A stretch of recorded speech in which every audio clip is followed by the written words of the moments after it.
Imagine hearing the Caribbean is just a small market, while our region is quietly positioning itself as the world's next liquid-cooled tech hub.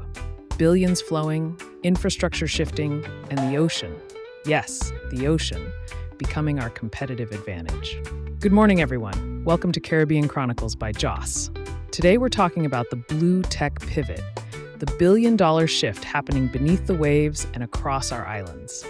The capital is here, the talent is here, and now the infrastructure is catching up. The only thing missing has been access for the next generation of founders, but even that pipeline is finally being built. Good morning, peeps. We left for spring break, we did some spring cleaning, and came back sprung on what the region has been doing. I love that for us. By the way, Dr. K, no good morning, good evening, nor good night. Really, sir? I figured you would cover that for me, and see you did.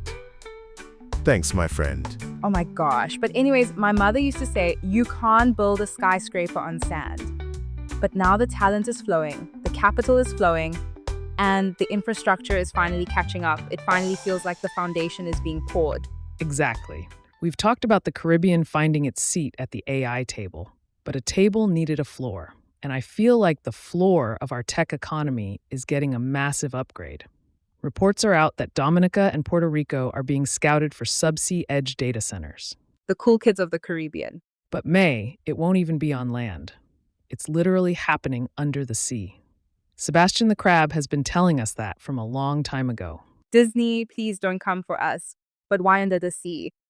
Because the Caribbean's deep, cold trenches can cool AI servers naturally. That means lower energy costs, faster compute, and a real chance for innovators to actually scale their products. We're not just a vacation spot anymore. We're becoming a liquid-cooled server farm for the Americas. But at what cost to our coral reefs and ecosystem? That part. But while the infrastructure is shifting, the capital is evolving too. I read that Barbados just finalized a major blue bond restructure. They didn't just save money, they unlocked a nature tech fund that's now fueling maritime Internet of Things, drone monitoring, and ocean-based innovation. Come through, Prime Minister Mia Mottley. Can I be the responsible person here and point out that progress without protection is just a fancy way to get exploited? Subsea data centers come with a thermal bill. A rise in water temperature can bleach coral. And if a server dies at 200 feet deep, that's not a screwdriver job. That's a barge and a dive team. We need irretrievability laws for our seafloor. And that's why what happens in the next few months will matter a lot. The region is moving fast, but we have to move smart. The big picture that I see is that the market is real, the strategy is clear, and the talent is hungry. Google and Microsoft are heading to Kingston on April 23rd for the AI and Future of Work conference. They're not coming for a beach day. They're coming for the talent pipeline. Sound advice, Joss. But I also want people to keep an eye on the BIM pay rollout in Barbados on June 12. That's the next move for regional liquidity. When the friction to move money disappears, everything else accelerates.